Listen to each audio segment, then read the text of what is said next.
If you've been to Harlem, you've probably come across a vacant lot that has been turned into an urban farm. Well, thanks to the nonprofit organization Harlem Grown, these farms are truly changing lives.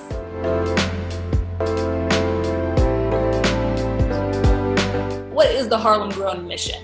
To inspire youth to lead more healthy and ambitious lives through hands-on farming, mentorship, and sustainable lifestyles. Systemic racism, which is really being unmasked right now, is what we fight.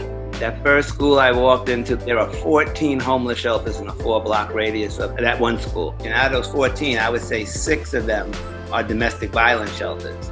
And in the same landscape, in a 3-block radius of that same school, we have over 55 fast food restaurants. So that's what prompted it. Right across the school just happened to be an abandoned community garden. Called the city, got it, started cleaning it out. The kids in the school came over and helped me. When I say kids, that was an elementary school. So we're talking 5 years to 11 years old. Once we cleaned it out, a little girl looked at me and said, "Why don't we plant something?" I was like, okay. I mean, I never planted anything in my life before that. We grew about 38 pounds of organic produce that first year. So now we have 13 sites, 2 hydroponic greenhouses. We crank out thousands of pounds of organic produce. Everything we grow is free of charge. We have free cooking lessons and tastings and workshops and all these different things. Someone wants to calm down and volunteer. What are you looking for? You're looking for volunteers all the time? All the time. Last year we had a little bit over 6,000 through the season because we have multiple sites, multiple schools.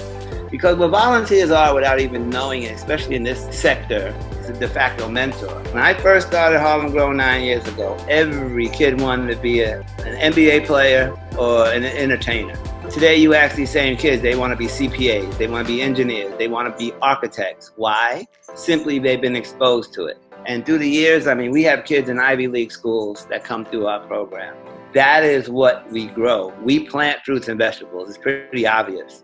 But we grow healthy children and sustainable communities. What have you done since COVID hit? How have you guys changed? I went to a local Harlem restaurant and I said, if I could raise enough money and buy 500 dinners from you, could you bring your kitchen staff back? And he said, sure.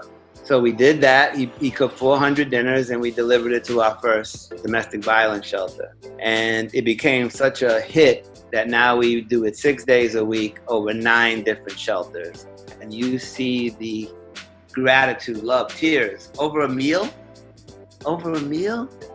So that's how we pivoted. Given also the recent momentum and attention with Black Lives Matter, what would you like to say to your community and others who are looking to work towards social transformation? I had to put out a statement and I wrestled with it for over a week and a half because long before I was a founder and executive director, I was a Black man. And the response to this statement just really brought me to tears.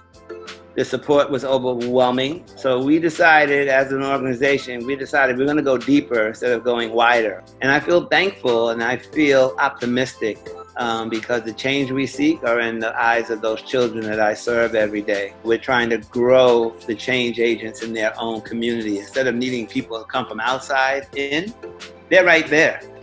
But we have to give them the agency to be those agents of change, to change things where they are.